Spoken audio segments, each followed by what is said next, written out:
La palabra globalismo remite a un régimen político, no a una condición económica de aceleración de los intercambios comerciales y financieros, sino a una nueva estructura de dominación política. Globalismo, Agustín Laje, que se presenta este sábado 3 de mayo, 5:30 de la tarde, en la sala José Hernández, junto a Alberto Venegas Lynch. Querido Agustín, ¿cómo estás? Qué gusto verte y hablar contigo. ¿Qué tal, Marce? ¿Cómo estás? Bueno, es un honor que me hayas invitado y si juntando energías para la Feria del Libro, justamente, que es un terreno en principio hostil, pero bueno, son lugares que hay que ocupar, así que bastante contento por este evento. Bueno, pero un estadio que ha cosechado grandes de tus éxitos y de tus logros, así que seguramente vuelvas a hacer el acontecimiento. ¿Cómo es eso de todos los años o solo o con Milei que te presentás y que la polémica, pero la sala llena, la hostilidad del mainstream cultural? ¿Cómo lo vivís? Vamos a ver. En general, a mí los medios nunca me han dado pelota. Vamos a partir de ahí. Entonces, mucha Hasta gente que se... se resignaron. O sea, Bueno, ahora, claro, exacto. vos la remaste solo, vos la ganás por la gente y los Sí, medios ya te buscan. exactamente. O sea, yo he llenado la feria del libro antes de haber aparecido en cualquier pantalla de la televisión. La llenamos con Nicolás Márquez en el 2018, después en el 2021 o 22 con Javier. En el 2023 fui con Vicente Mazot y este año toca con Alberto Venegas Lynch. Ahora, lo interesante era ver a periodistas muy sorprendidos con esta situación de la sala más grande llena por un autor que no aparece en ningún medio convencional. Es un cortocircuito para ellos, que a mí me divierte muchísimo porque de alguna forma refleja la pérdida de hegemonía cultural que ellos han padecido y el poder de las redes sociales, porque todo esto es convocado por redes sociales y de boca a boca. Metiéndonos en el tema del globalismo, si se hablaba de esta palabra por ahí hace 10 o 15 años, lo que nos suena, aunque sea fonéticamente, por ahí no terminológicamente, es la cuestión de la globalización.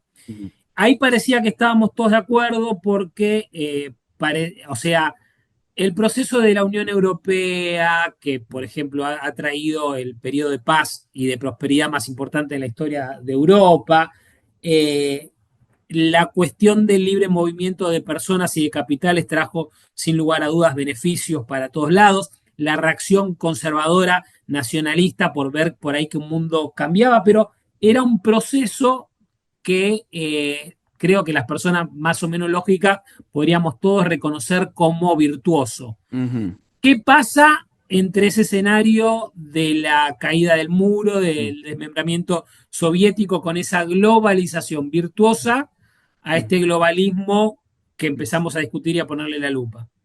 Mira, yo lo separaría en términos de su propio concepto. Globalización es un término económico. De hecho, nace en la década de 1980 en facultades de ciencias económicas de Estados Unidos, sobre todo, que necesitan una palabra para indicar la aceleración de los intercambios comerciales y financieros a escala planetaria que estaban siendo posibilitados cada vez más por las nuevas tecnologías digitales que irrumpen hacia fines del siglo XX.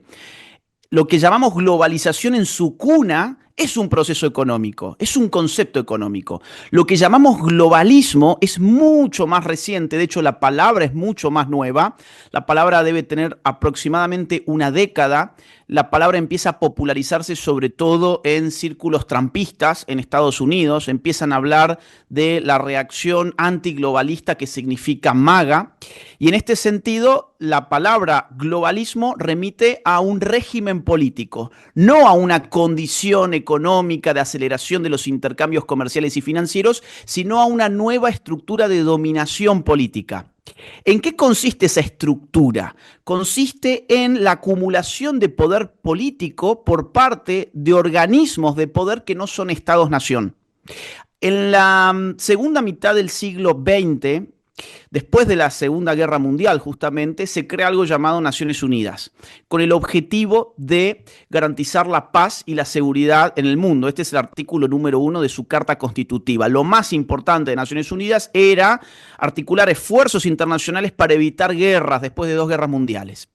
Ahora bien, con el correr del tiempo, Naciones Unidas empieza a gigantar su aparato de dominio, empieza a hacerse cargo de temas económicos, industriales, de temas de agricultura, de temas climáticos, de temas sexuales. Por ejemplo, ONU Mujeres es el organismo sexual de Naciones Unidas. Temas vinculados a demografía, el Fondo de Población de Naciones Unidas es su Ministerio de Demografía Internacional. Temas de salud, la OMS, temas de cultura, UNESCO, y para cuando te diste cuenta, tenés una mega estructura que funciona como un leviatán que replica, imita a los ministerios de los estados más elefantiásicos del mundo, pero a una escala internacional, o sea, más potente todavía. El globalismo tiene lugar allí donde estas estructuras que no son estados, porque no tienen territorio, porque no tienen un pueblo específico, porque no tienen las características naturales del estado moderno, pero sí son organismos políticos que empiezan a establecer las condiciones económicas, sociales, culturales, jurídicas a nivel globo, a nivel internacional. Por lo tanto, así hay que entender el globalismo. No tiene, digamos, en principio, por qué tener una vinculación directa con la globalización, de la misma forma que el Estado nacional no tiene por qué tener un vínculo directo con la emergencia del mundo del sistema capitalista de libre mercado. Pero existen más o menos al mismo tiempo. La globalización es un fenómeno un poquito anterior, el globalismo es un fenómeno que lo vemos emerger cada vez con más fuerza.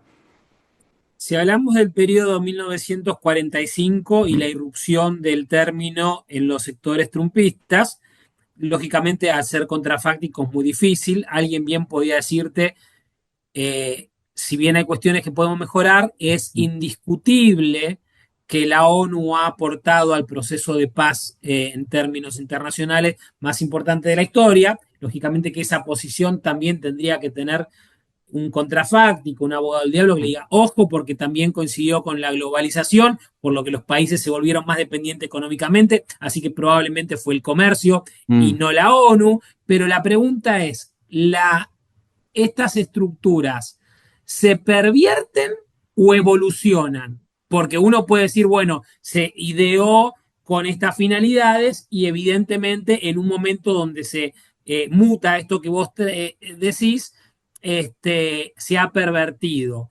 Pero también se puede decir, no, evolucionó, porque vos le diste a la burocracia, a los incentivos de tener que justificar su propia existencia, y eso es el único lugar a donde podía llegar una organización Ujú. de esas características. Mira, es muy interesante el punto y me hace acordar a un concepto de Hayek, camino de servidumbre. Es decir, en la propia dinámica de la política moderna están dadas todas las condiciones de posibilidad para la expansión ilimitada de la máquina política. En este sentido, vos empezaste, y de hecho es un reflejo del Estado moderno. El Estado moderno empieza con Hobbes justificándose en nombre de la seguridad frente a la guerra de todos contra todos. Hobbes, que es el gran ideólogo del Estado moderno, siglo XVII, de las monarquías absolutas en Inglaterra, ¿qué hace? Dice, miren, el estado de naturaleza del ser humano es un estado de penuria, de inseguridad, de guerra de todos contra todos. Todos nos estamos matando y entonces la prosperidad nunca llega. ¿Qué hace falta? Entregar todos nuestros derechos a un leviatán, a una estructura política que nos pueda aplastar y atemorizar con tal de que nosotros no nos matemos y así la vida social puede discurrir con relativa calma. Esa es la idea de Hobbes, palabras más, palabras menos. Ahora, el Estado moderno en esa instancia tiene mucho menos poder que el Estado hoy en el siglo XXI. Tiene menos burocracia, tiene menos leyes, tiene menos impuestos, tiene menos dispositivos de seguridad en todos los sentidos, en el sentido de la seguridad jurídica, pero también de la vigilancia, del registro, de la identificación del ciudadano. Entonces la máquina política crece y Naciones Unidas empieza como el Leviatán de Hobbes. Empieza porque, ¿qué te dice? Ya no los individuos, sino los estados están en guerra todos contra todos. Es la misma lógica hobbesiana. Por lo tanto, necesitamos una autoridad supraestatal, algo que se ponga por encima del Estado para dominar todo aquello que genera el conflicto. Y al dominarlo, bueno, quizás empezamos a legitimarnos para empezar a dominar otros aspectos de la vida de las naciones. Y ahí empieza a multiplicarse la máquina. Ahí empieza a reclamar cada vez más poder, con un desenlace fatal, que es que termina descuidando el propósito legítimo con el que nació. Yo no soy anarcocapitalista, entonces yo creo que realmente hace falta un Estado mínimo, soy un minarquista en todo caso, hace falta un Estado mínimo para ejercer funciones de policía, funciones de defensa, funciones de jurisdicción. En este sentido, Naciones Unidas, a mi juicio, nace con un buen propósito, que es el que acabo de mencionar, pero después se desvía. Y después empieza a crecer indefectiblemente y tenés un monstruo. Un monstruo que todavía no es todo lo eficiente que pueda ser. Te pongo un ejemplo. El Estado moderno tiene sistema impositivo. Naciones Unidas no tiene un sistema autónomo impositivo. Pero, por ejemplo, el Pacto del Futuro 2045, que es la remodelación de la Agenda 2030 de cara al año 2045 y no ya al 2030, contempla la necesidad de tener una entidad impositiva que grave a, te dicen, las grandes corporaciones. El problema es que vos sabés bien, Marcelo, empezás con la gran corporación y después terminás con el ciudadano común y corriente. Es la historia del Estado hecha a nivel internacional, Naciones Unidas. Es el Claro, camino de, digamos así, es el camino de la fatal arrogancia por un lado y por otro lado el camino de servidumbre. que además ya se financian vía coactiva porque se financian por los impuestos de los estados parte, ¿no? Entonces Exacto. sería como una cuestión de una superposición, como pasa por ahí en las provincias, con los municipios y en los países, ya a nivel internacional. Yo me acuerdo cuando se dio el debate del Brexit Mm. en Inglaterra, eh, liberales y libertarios estaban de los dos lados del mostrador. Unos agarraban y decían, sí, la Unión Europea se pervirtió, pero vamos a tener que empezar a pagar las cosas más caras, esto va a ser complicado, y los otros decían, nos quieren empezar a regular cuestiones de salario acá adentro, ¿no? Entonces, en el caso de que estas organizaciones se empiecen a poner en tela de juicio, que es lo que Mm. ambos compartimos que hay que hacer, ¿cuál es la experiencia como para tratar de no volver a los vicios de la Mm. virulencia entre los países, que parece haber sido el único saldo positivo que Mm. la ONU, que la Unión Europea y que estas organizaciones han conseguido? Mirá, como te dije recién, cuando vos te concentrás en la función esencial que legitimó tu origen, entonces, digamos así, las cosas pueden salir bien. Si el Estado se concentrara en garantizar seguridad, propiedad, vida, un marco jurídico estable, seguridad, defensa, etcétera, la cosa marcharía pues mucho mejor. Lo mismo ocurre en el nivel internacional. Si Naciones Unidas volviera a sus orígenes, o sea, la Carta Constitutiva, o sea, fundamentalmente su artículo número 1, entonces no tendríamos que estar preocupándonos en tener una multiplicación de las instancias de poder, incluso hasta el infinito. Javier Milei, en ese sentido, dio el año pasado, en septiembre del 2024, un discurso justamente en la Asamblea General de Naciones Unidas, donde acusó a Naciones Unidas de haber perdido el rumbo y le pedía a Naciones Unidas recuperar justamente sus orígenes. Yo creo que ese es el discurso. El discurso es recuperar los orígenes. Pero por otro lado, vos recién mencionaste algo muy interesante, que es que la paz mundial también viene de la mano del comercio mundial. Esto ya lo había visto un filósofo muy conocido de finales del siglo XVIII, Kant. Kant tiene un texto que se llama Sobre la paz perpetua. En este texto, Kant dice, miren, para lograr la paz perpetua, lo ideal sería una federación de naciones, lo ideal sería una articulación política que incluya en su seno a todas las naciones del globo. O sea, estaba pensando ya en términos de Naciones Unidas. Pero, dado que los estados son muy celosos de su soberanía, dice Kant, nuestra otra esperanza está en el comercio internacional, porque allí donde la gente comercia, digamos, cambia la lógica de la fuerza por la lógica del intercambio. Y eso La trae idea la paz. posterior de donde entra el comercio no entran las balas y viceversa. Exacto. Exacto, exactamente. Donde entra el comercio no entran las balas. Bueno, Kant lo dice de otra forma, pero es la misma idea. Entonces, yo creo que esas dos son las alternativas. Ahora, el comercio está fundado en la libertad de los individuos. El Estado está fundado en el sometimiento de los individuos. Yo te puedo dar el Estado más seguro del mundo, pero también te puedo mostrar el Estado más represivo del mundo. Entonces, la misma lógica se puede pensar en términos internacionales. Te puedo garantizar la paz, pero a cambio te reviento la soberanía, multiplico las instancias de poder, desvío los recursos de los ciudadanos a instancias internacionales, someto las democracias nacionales, pero te digo, mira, más o menos pude lidiar con el asunto de la seguridad internacional. Bueno, entre una cosa y otra, yo por lo menos me quedo con el modelo liberal, que es un modelo de la sospecha permanente del poder, ¿no? Hay que sospechar permanentemente del poder, más aún cuando el poder está lejos tuyo. Y acá aparece algo muy interesante que es el principio de subsidiariedad. ¿Qué significa? Que también es un principio cristiano y por lo tanto también muy reivindicado por los conservadores. Es la idea de que las unidades más pequeñas tienen que hacer todo lo posible por cumplir funciones antes de que quede legitimada la unidad superior a hacerlas. O sea, si la provincia puede hacer por sí misma algo, pues que no lo haga la nación. Si el municipio puede hacer por sí mismo algo, que no lo haga la provincia. Si la familia puede hacer por sí misma algo, que no lo haga ni el municipio, ni la nación, ni la provincia. Y si el individuo puede hacer algo, pues que lo haga él. Esa es la idea que te garantiza limitar el poder a la unidad más real de la existencia social. Si vos agregás el componente internacional, ya lo cagaste de una manera impresionante, porque es que nadie conoce quiénes son los tipos que están en esos organismos. No hay No, manera de conocerlos. además de la cuestión de la eficiencia está el check and balance, porque al intendente le puedes ir a golpear la puerta. Eso Al es. gobernador es más difícil, al presidente es imposible, y bueno, ni hablar con una instancia superior, ¿no? Exacto, por eso cuanto más lejos tenés el poder, menos lo podés controlar y el poder se empieza a desquiciar cada vez más. Y el poder queda alienado respecto de las necesidades reales de la gente.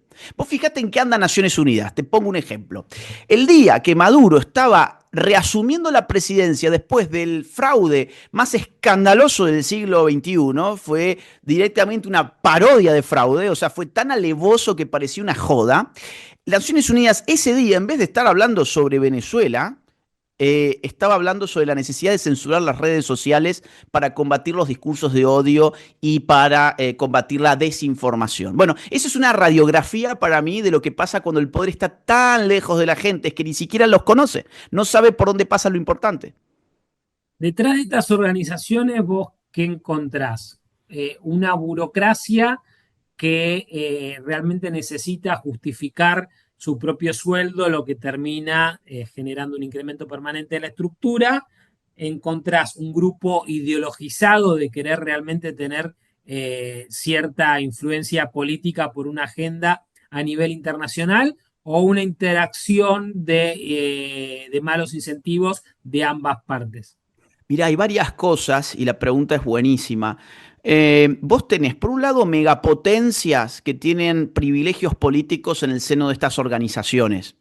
Por empezar, Naciones Unidas, mientras reivindica ser un organismo horizontal y democrático, en realidad le da la primacía, le da la supremacía a un puñado de naciones muy poderosas que básicamente son las que salieron triunfantes de la Segunda Guerra Mundial.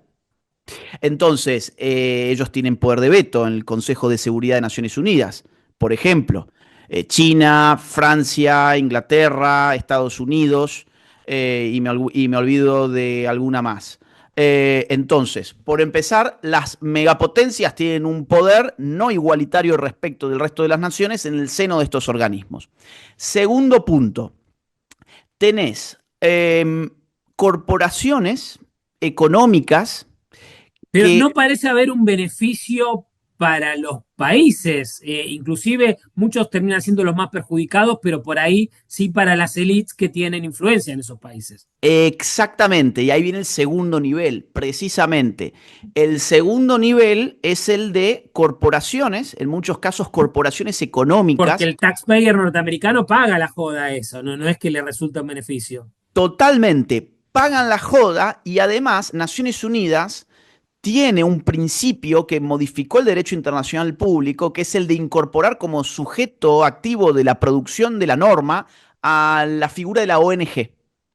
Antes, el sujeto internacional del derecho eran los estados, punto final. A partir de Naciones Unidas ahora son ONGs. Entonces vos vas a ver, vos haces lupa en Naciones Unidas y ya no tenés solo, digamos, estados representados, tenés ONGs. ¿Y qué es la ONG? La ONG, bueno, vos tenés millones de ONGs hoy en el mundo, pero la ONG que realmente se puede meter ahí es la ONG que tiene poder económico. Por lo tanto, la ONG suele ser una coartada de corporaciones económicas para llevar sus agendas políticas a la cocina de la ONU. Te pongo un ejemplo. La OMS. La OMS, la Organización Mundial de la Salud, cuando vos ves quién la financia más que nadie un señor llamado Bill Gates. Dices, pero esto es una teoría de la conspiración. No, es que están los registros públicos en la página de la fundación de Bill Gates, donde vos estás hablando, mira, yo le contabilicé, si mal no recuerdo, 599, o sea, no llegaba a 600, era 599 donaciones multimillonarias, que al sumarlas, estuve como un estúpido sumándolas ahí a todas, cada una en una tablita de Excel, me daba una contribución muy superior a lo que le da Francia, lo que le da Alemania, lo que le da Rusia, lo que, bueno, y ahora Estados Unidos salió de la OMS, así que el único que superaba a Bill Gates era Estados Unidos. Y ocurre que Bill Gates tiene intereses económicos, entre otras cosas, en el mundo farmacéutico, con lo cual controlar a la autoridad número uno de salud es un beneficio bastante importante. Esto es muy importante que se tenga en cuenta porque se ha creado la ficción de que los libertarios son algo así como las rameras ideológicas de los poderes económicos. En realidad es todo lo contrario. A más poder económico, podemos ver en muchos casos que más control político pretenden ejercer en nombre precisamente del capital que han acumulado. La OMS es solo un ejemplo que podemos dar y ha tenido un impacto en nuestras vidas tremendo durante la pandemia. Otra gran corporación es el Foro Económico Mundial, donde Javier Milei ha ido 2 veces y ha hecho críticas muy sustanciosas. El Foro Económico Mundial, vos tenés a corporaciones por doquier que se juntan una vez por año con los políticos y establecen agendas. Y establecen agendas y hacen lobby y además están muy metidos en el mundo de las agencias especializadas de Naciones Unidas. Entonces, el segundo nivel, ¿cuál es? Es el de la corporación económica que puede crear una ONG para infiltrar su poder económico dentro del poder político internacional. En tercer lugar, y vamos bajando ya, tenés a los grupos militantes. Los grupos militantes, sobre todo de izquierdas y de grupos progresistas, se han dado cuenta hace ya algún tiempo que si bien en general no ganan las elecciones, sobre todo los más radicalizados, en general no ganan las elecciones, pero pueden todavía cubrir puestos de poder si apuntan a la burocracia internacional que no es selectiva. La burocracia internacional no es selectiva, entonces tiene otros tipos de puertas de acceso que se les abren a estos grupos radicalizados y penetran ideológicamente y aparte viven de ese aparato burocrático. Entonces, estos son, yo te diría, los tres niveles. Las grandes potencias que tienen un poder desigual, los que manejan esas grandes potencias, las ONGs y, en tercer lugar, los grupos militantes que dominan al final la máquina al día a día. ¿Cómo se combate esto? Sí. Porque la cuestión parece que se describe un gigante. O sea, a la hora de la discusión, a ver, pasan las cosas que vos dijiste. Lleno la feria del libro, no salgo en la tele, pero cuando vos estás hablando, estás haciendo la descripción como de un monstruo que a uno se le pone la piel de gallina solamente imaginarse la estructura y el dinero que hay detrás. Sí, efectivamente a ver, es una megaestructura política.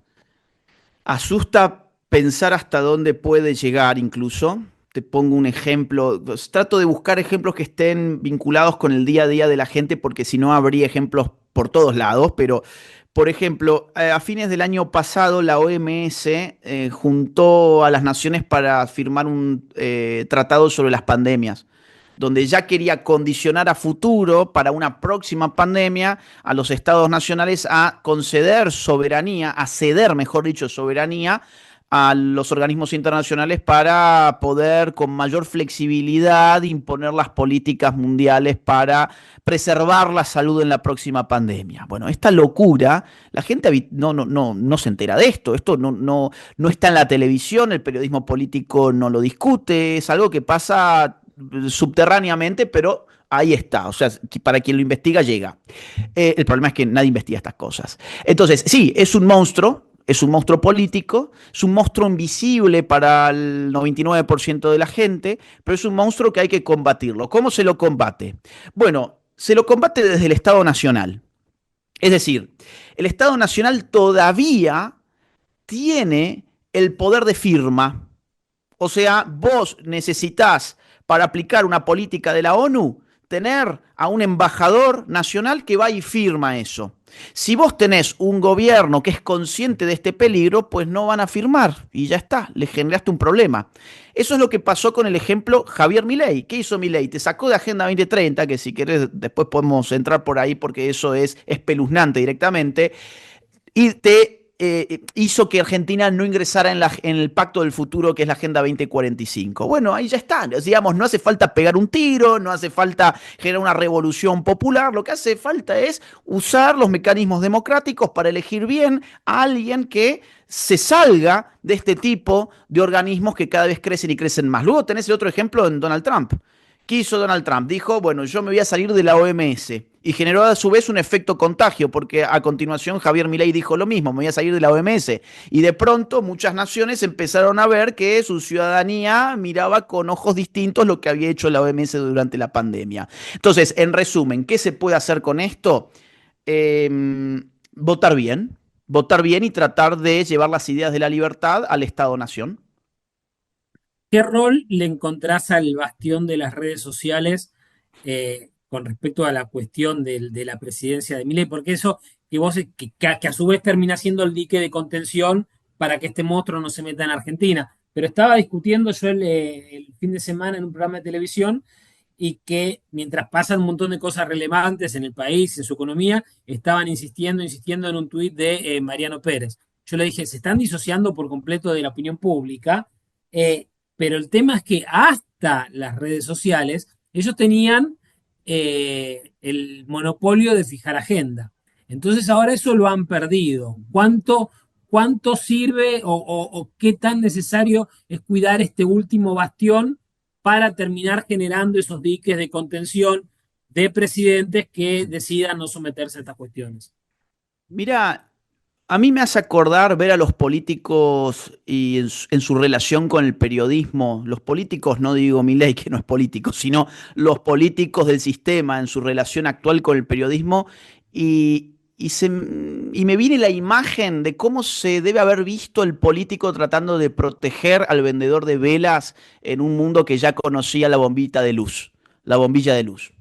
Es decir, con redes sociales, con celulares, el periodismo no es que perdió su función, es que cambió la tecnología que estaba en la base del oficio del periodista y entonces todos los ciudadanos de una u otra forma empiezan a cubrir esa función. Tanto así que cada vez más los medios de comunicación están en función de lo que pasa en las redes sociales cuando hasta hace poco las redes sociales estaban en función de lo que pasaba en el mundo de la TV o de los diarios o de la radio. Por eso yo así entiendo este episodio que donde te muestran un tuit de Mariano Pérez que en principio no parecía tener gran relevancia, pero es que esta gente ya está tan metida en las redes sociales Alguien porque que no ese es es un funcionario siquiera estamos hablando. que no es, Alguien que es ni un siquiera es un gran funcionario. amigo que tiene un canal de YouTube y que hace un gran laburo de batalla cultural en su canal de YouTube, pero todo concentrado en el tuit de Mariano Pérez. Es como vos decís, están disociados de la realidad. Están disociados de la realidad, pero ¿por qué? Porque hoy la lógica del medio de comunicación tradicional es ir a pescar al mundo de las redes sociales porque ahí está la noticia, ya no está en el mundo real. El tema es que si la noticia está en la red social y la red social está producida por el ciudadano común y corriente, significa que entonces la materia prima del periodismo está en las redes sociales. Y en todo caso fagocita las redes sociales el periodista tradicional. Se ha invertido por completo la lógica del periodismo y eso es muy bueno. ¿Por qué? Porque significa más libertad. Hasta hace poco el periodismo fue concebido como el cuarto poder de una república. Es un título un poco pretencioso que ellos mismos se dieron porque no está establecido como cuarto poder en ninguna constitución del mundo. Ahora bien, es cierto que la libertad de prensa y los liberales fueron los primeros que en el siglo XVIII se dieron cuenta, la libertad de prensa funciona para ampliar el espacio público y controlar al político, controlar al gobernante a través de algo llamado opinión pública, algo que no existía antes del siglo XVIII, antes de que esta idea haya tomado forma. Entonces, ¿qué se puede hacer en redes sociales? Y en redes sociales se puede hacer todo. Y los que siguen el proyecto libertario tienen la obligación moral y política de ponerse a hacer crecer sus redes sociales, ponerse a militar en la red social, porque ahí está el futuro de la comunicación. A ver, ahí no está el futuro de la comunicación, ahí está el presente de la comunicación social. Y cuando vos advertís al mismo tiempo el miedo que tienen los políticos estatistas de las redes sociales, lo terminás de confirmar, lo terminás de confirmar. Mira, por ejemplo, en España, yo en este momento estoy en España. Pedro Sánchez dice que le molesta terriblemente que haya anonimato en las redes sociales y seudónimos en las redes sociales y que por eso hay que censurarlas. ¿Perdón? El anonimato ha existido siempre en el mundo de la comunicación social. Desde que el hombre puede escribir y puede rebelarse contra la autoridad establecida, los hombres tenían que ser anónimos o ponerse a seudónimos. Esto es tan viejo como la comunicación política misma. No hay nada de nuevo. Uno se pone un seudónimo o va de anónimo precisamente cuando no confía en la bondad del poder. O, por ejemplo, te dicen los políticos, tenemos que controlar porque las redes sociales difunden noticias falsas. Sí, es cierto que se difunden noticias falsas, pero también es cierto que nunca fue tan fácil como hoy desenmascarar una mentira. Allí donde vos crees que podés mentir en las redes sociales, no podés sostenerte ni un minuto en pie, porque vas a tener miles de cuentas que te van a estar desenmascarando la mentira que estás diciendo. No es fácil mentir en las redes sociales. Esto es un mito de la casta política precisamente para tratar de justificar la intervención de las redes sociales. Y por último, ¿qué más te dicen? El argumento del amor. ¿Te acordás del kirchnerismo? El kirchnerismo es amor, la patria es el otro, etcétera. Bueno, no. La idea de que hay que controlar las redes sociales porque hay que garantizar el amor es darle al político un poder moral que no debiera tener porque la política y la moral no debieran solaparse de esa manera. Cuando se han solapado de esa manera, el poder político se ha convertido en un poder monstruoso. Cuando han querido bajar el paraíso a la tierra, es cuanto más han elevado el infierno a la tierra. Entonces, no queremos políticos amorosos que estén controlando las relaciones de amor entre la gente. No queremos políticos que sean jueces de la verdad y la mentira. Y el anonimato es sano allí donde uno desconfía del poder. Vos fíjate cómo esa búsqueda del cielo en la tierra genera el infierno, que, bueno, en el mismo programa estaba discutiendo con la conductora, yo le manifesté mi posición en contra Mm. de que ser antisemita o manifestar antisemitismo deba ser penado. Yo dije que eso puede dar un output que sea peor. Eh, Cuando Elon Musk se hace cargo de X, ex Twitter, Mm. es cierto que a mí me llamó la atención eh, la virulencia con la que apareció un antisemitismo. Estaba algo más latente y más fuerte de Mm. lo que por ahí yo me podía llegar a imaginar. Ahora, es muy difícil explicar que es mucho más sano verlo, entenderlo, mantener las defensas como, como Mm. para Mm. asumir ahí esta situación que taparlo, porque cuando uno lo tapa en cierta manera va ciego y no sabe dónde está. Es muy complicado esto, que la gente lo entienda. ¿Por qué? Porque sigue la idea de porque es malo hay que prohibirlo. Es una idea Aparte, mágica, es... No, yo estoy completamente de acuerdo porque además te da la oportunidad de refutarlo. Em, John Stuart Mill, un liberal que escribió sobre todo el siglo XIX, tiene un librito que se llama Sobre la libertad. Digo el librito por el tamaño, pero es un Se librazo en lee en realidad. un día, se lee en un día. Exactamente. Y ese libro para mí es la mejor defensa de la libertad de expresión que yo he leído. Es muy claro. ¿Por qué hay que defender la libertad de expresión? Porque hacer lo contrario implica robarle una verdad al mundo, dice John Stuart Mill. Porque si aquello que se expresa es verdadero, pues entonces a la gente se le roba descubrir una verdad. Pero si aquello que se expresa no es verdadero, se le roba a la gente la oportunidad de combatir el error y reafirmar, por lo tanto, la verdad. El problema de prohibir, digamos, o el antisemitismo o el comunismo, pues yo también he escuchado a gente de nuestro entorno decir, habría que prohibir a los comunistas y tal y cual. El gran problema es que no tenés la oportunidad de refutarlos entonces. Y aquello que no refutás puede empezar a crecer, crecer y crecer de manera subterránea hasta que estalla de otra manera. Entonces, para mí, la única expresión que debe ser censurada es aquella que está implicada en un crimen. Por ejemplo, yo no puedo usar mis redes sociales para convocar el linchamiento de un vecino, porque lo que estoy haciendo es convocar a la comisión de un crimen. Yo no puedo usar mis redes sociales para, vamos a decir así, organizar, no sé, a un grupo de narcotraficantes, porque estoy incurriendo en un crimen. Más aún, la libertad de expresión en un, no sé, vamos a decir, en un estadio lleno de gente. Yo no puedo gritar falsamente fuego, porque puedo generar una estampida.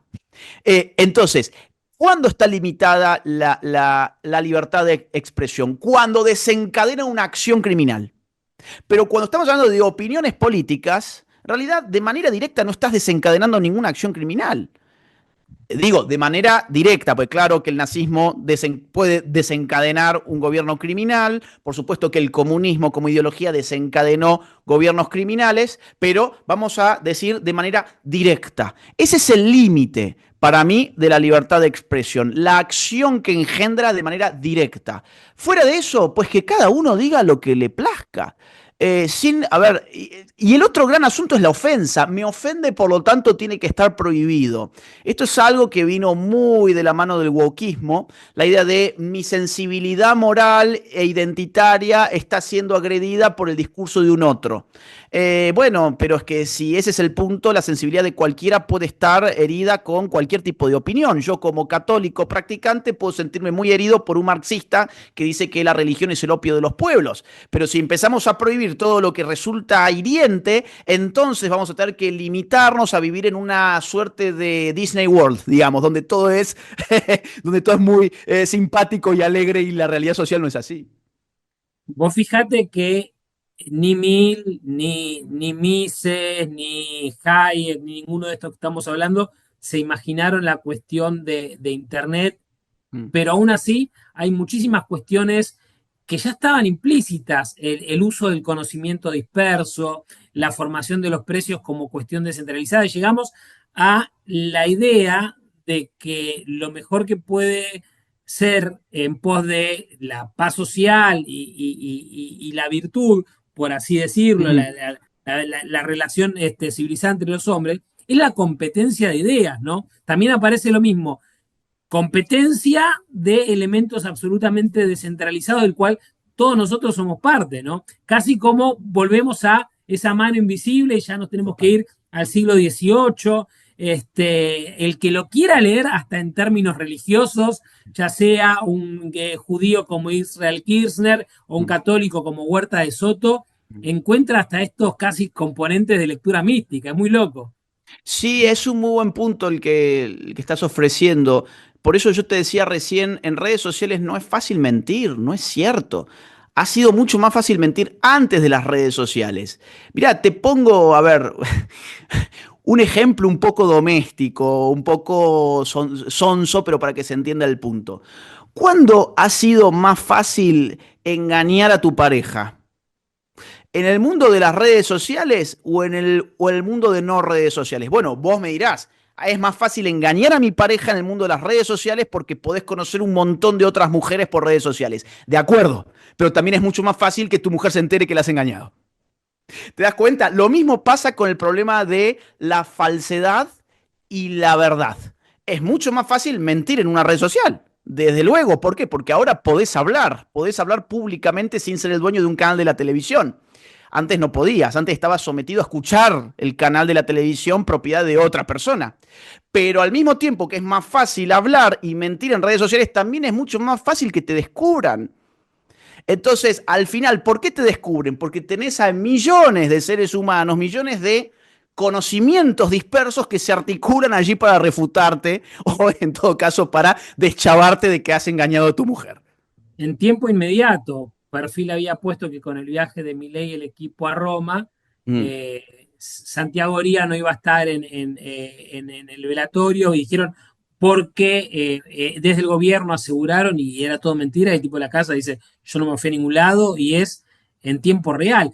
Pero ¿por qué los periodistas y los medios es que atentan constantemente contra su credibilidad? Pues fíjate lo que pasó con Pagni con el debate de los candidatos a legisladores porteños. Dijo, Adorni no va y Adorni retuitea con signo de pregunta y Adorni va.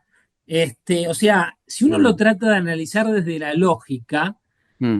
la única consecuencia que llega es que están atentando contra su propia credibilidad. ¿Son conscientes, no les importa o están tan groguis que hacen estos manotazos de ahogado que son contraproducentes? Bien, yo me voy más por lo último. Me voy porque creo que están en un pantano y cuanto más agitan los brazos para salir, más se hunden. Ellos no entienden las reglas semánticas, discursivas, performativas de la red social.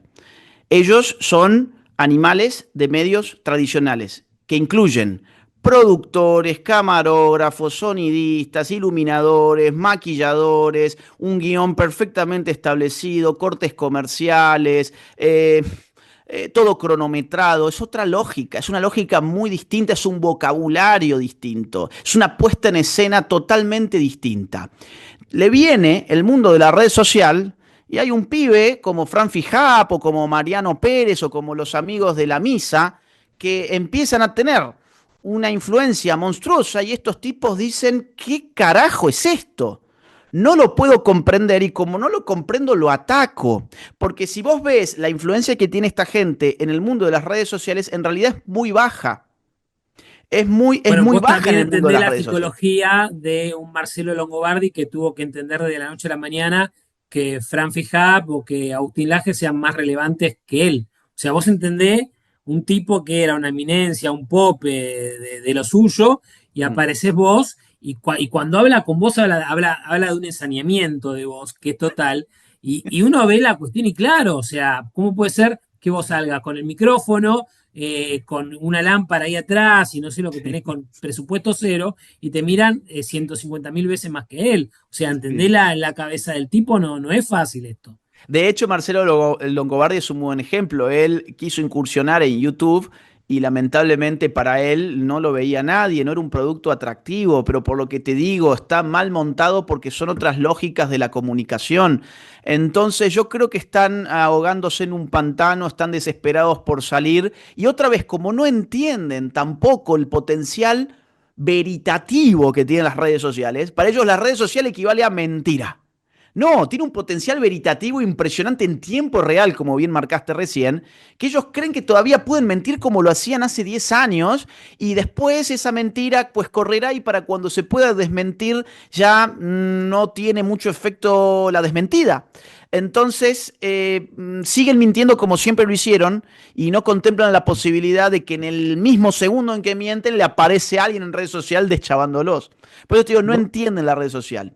En 2003, cuando se jugaba la entrada al balotaje que estaba entre Menem, Kirchner y López Murphy, en el partido de López Murphy no sabían cómo reaccionar porque decían, por ejemplo, que, que en tal dependencia se iban a echar cierta cantidad de empleados públicos y era más de lo que era la población de ese lugar. Viste, era toda una locura que no lo supieron Mm. contestar y en la última semana el candidato queda fuera del balotaje. no sé si fue en la elección del 2005, eh, un candidato de la coalición cívica, no recuerdo el nombre, Mm. era el tipo más presentable que tenía Carrió, que falleció, que le alimentaron cuentas en Suiza. No sé si recordás el nombre. No, sigue el caso, Este, pero no me acuerdo el nombre. un veterano, un Sí. tipo bastante presentable. Mm. Y el día antes de la veda, salieron a decir que el tipo tenía no sé cuántas cuentas en Suiza, qué sé yo. Le- no hubo forma de contrarrestarlo y el lunes después de las elecciones se dieron cuenta que era todo mentira. Bueno, esa posibilidad de manipulación está completamente erradicada. Exactamente, pero justamente por el potencial veritativo que tienen las redes sociales, que es de lo que nunca o sea, estamos pensando exactamente al revés. Pensamos que las redes sociales son la máquina de la mentira, cuando en realidad sí, podés mentir en redes sociales, pero es que no te va a durar mucho tiempo. No te va a durar mucho tiempo, te va a durar muy poco tiempo. Así que eso es lo que temen, por eso las quieren controlar y por eso también se apalancan, insisto, en organismos internacionales. Hace muy poco, hace pocos meses, el gobierno de Javier Milei me propuso como orador en OEA. La OEA es la Organización de los Estados Americanos, que puso en discusión la necesidad precisamente de limitar la libertad de expresión en redes sociales. Imagínate a los burócratas de OEA diciendo que necesitábamos en nombre de la verdad limitar a los usuarios de redes sociales y establecer normativas políticas para ese fin. Bueno, yo intervine diciendo, oigan, la política desde que existe ha sido enemiga de la verdad. Desde que existe la política ha sido enemiga de la verdad hasta tal punto que cuando se autonomiza como disciplina científica, o sea, con Maquiavelo, allí se produce el descubrimiento de que mentir es legítimo para un político práctico. Eso es lo que te dice Maquiavelo en El Príncipe. Mentir está bien porque con eso podés conseguir el poder. Y ese es el manual de la política. Entonces, ¿de qué la van ahora? ¿De qué la van ahora de los guardianes de la verdad cuando siempre basaron su dominio en engañar a la gente? Y esto que parece una Enrique especie... Olivera era el nombre del candidato en la Enrique PAU. Olivera, sí, sí, sí, sí, sí. Así que bueno, mira, yo creo que ahí está el futuro libertario. No se, no se explicaría Javier Milei sin redes sociales, por más que obviamente su poder mediático haya respondido a una incursión por los medios tradicionales. Es decir, Javier Milei ha sido también impulsado por el rating que les daba a los canales de televisión que lo invitaban porque pensaban que era consumo paródico, como ellos le llamaban, consumo paródico, que la gente simplemente escuchaba a este loquito para Hablar de burlarse. las redes sociales en los términos que lo estás poniendo es hablar de una democracia pura y de menos restricciones que la democracia electoral que te pide partido político, cuestiones, porque decimos redes sociales, pero si fuese una ecuación podríamos poner igual voluntad de las personas manifestándose libremente en tiempo real y podríamos hablar que estamos hablando de una democracia pura, ¿no? Mira, la red social tiene un polo democrático y un polo totalitario. Depende si hay un régimen de libertad o no hay un régimen de libertad. Si no hay un régimen de libertad, la red social es un semillero para la represión real. ¿Por qué? Porque el poder puede saber en todo momento dónde estás, quién sos, qué decís, qué te gusta, qué no te gusta, dónde frecuentás, quiénes son tus amigos, tu familia, qué has hecho en el pasado. Es decir, la red social es el servicio de inteligencia más eficaz del mundo, actuando y acumulándose en tiempo real. Pero ese es el polo peligroso, porque también que esto, digamos, mira lo que pasa con las redes sociales chinas, por ejemplo. Ahora, el polo democrático que funciona en un gobierno libre es lo que vos estás manifestando. ¿Por qué es democrático? Porque le resta importancia a todos los factores que podrían limitar el impacto político del ciudadano normal. A los Por factores de ejemplo, poder.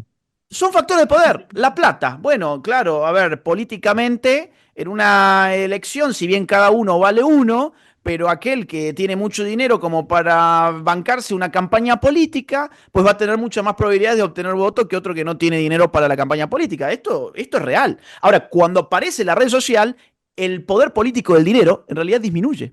Hasta tal punto que el único partido político que no invirtió dinero de campaña en redes sociales en Argentina fue el que ganó las elecciones, fue la Libertad Avanza.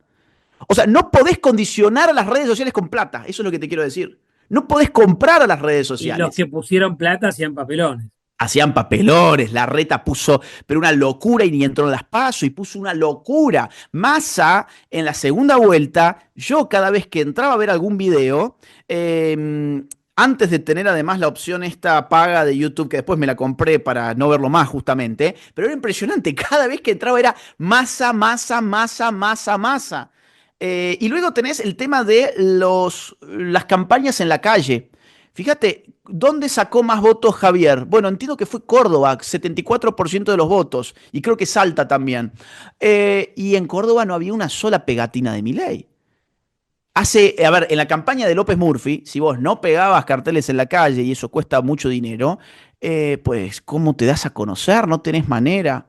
Y lo último que también genera la red social es la primacía del individuo por sobre la organización. Y para mí esto es muy importante a nivel político, es decir, responsabilizar a un individuo más que a un sello, más que un colectivo.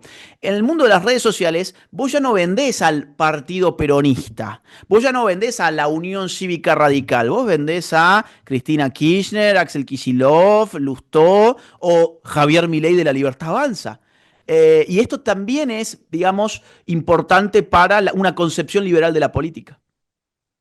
Nos vemos el sábado. Acá vamos a poner de vuelta la información para que se vea todo. Seguramente a sala llena, como de costumbre. De vuelta, globalismo hay que leerlo. Y lo que le estaba comentando, hay mucha gente que entra a las ciencias políticas más duras, a estas lecturas un poquito más engorrosas, recién con vos.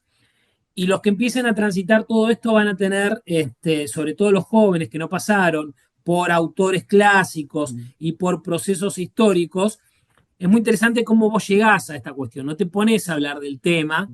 Bueno, en la tradición de los grandes, ¿no? ¿Cuántas páginas de la acción humana de von Mises tenés que leer para empezar a ver cuestiones de economía, ¿no? Sí. Pero bueno, cuando llegás, ya estás empapado de una situación. Así que es muy valioso porque tu público es joven y porque mucha gente va a conocer autores y comprender mejor procesos políticos que van a ser nuevos. Así que gran libro, gracias por el laburo, así que a leerlo, a discutirlo y a llenar la feria del libro como haces todos los años, Saúl. No, gracias a vos, Marce, por esta conversación tan interesante que hemos tenido. Un abrazo para todo el público y ya saben, sábado 3 de mayo a las 17:30 horas en el Pabellón Rojo, la Sala Hernández, los esperamos allí. Un abrazo grande.